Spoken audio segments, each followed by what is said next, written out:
Avec cette vidéo, on va faire notre bricolage de la boussole. Pour ça, tu vas avoir besoin des éléments qu'on t'a remis dans ta pochette. Il s'agit de la feuille qui contient les éléments de ta boussole, les deux petits morceaux en styromousse, l'attache parisienne.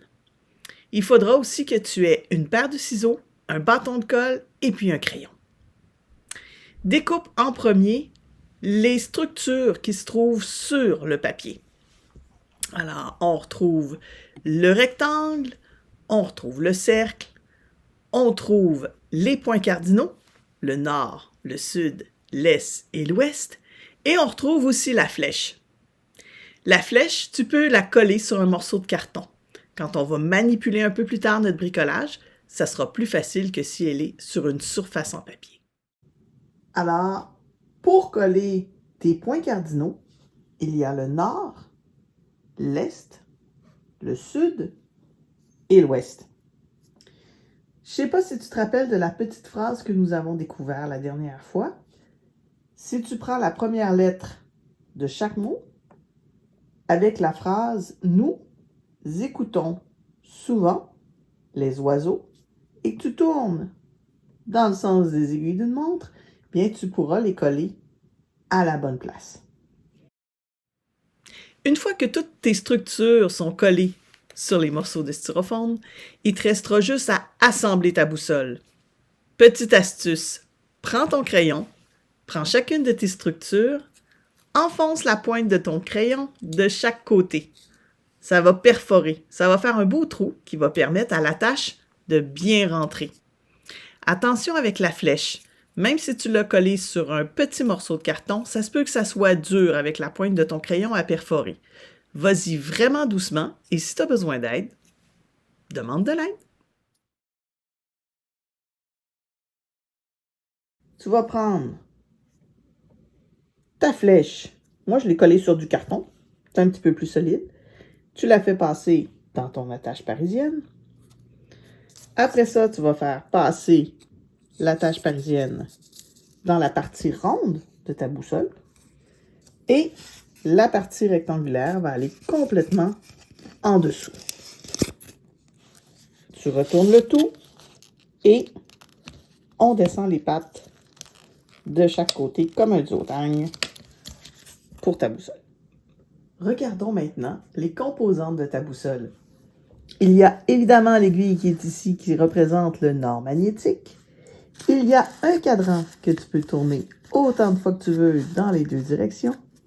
Il y a même une petite règle au cas où tu utiliserais une carte.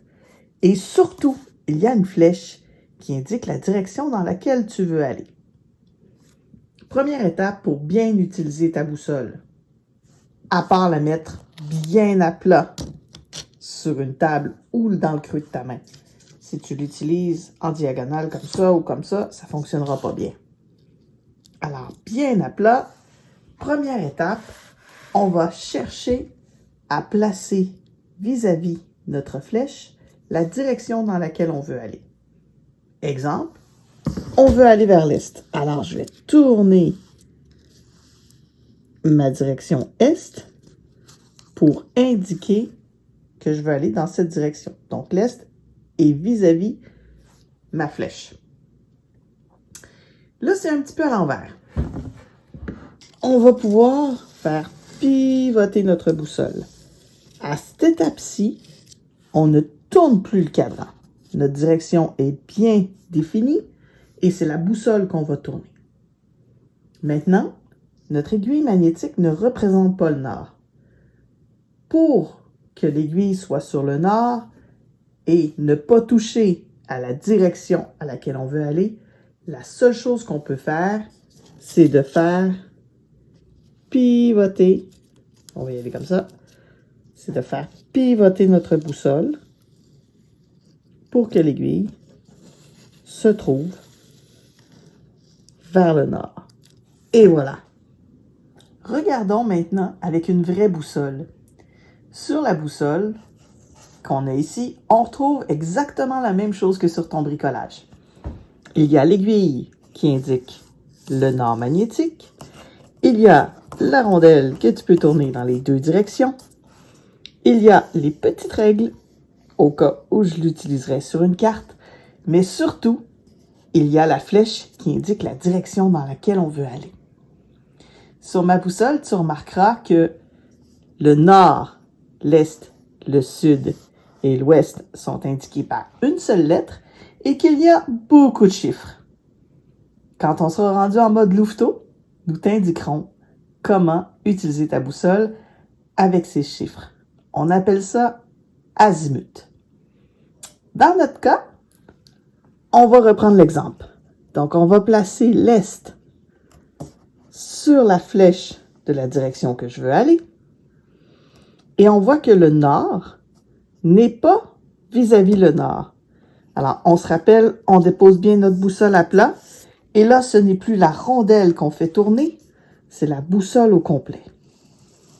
Je peux la tourner dans une direction ou l'autre. Comme ça ici. Je peux tasser mon cordon.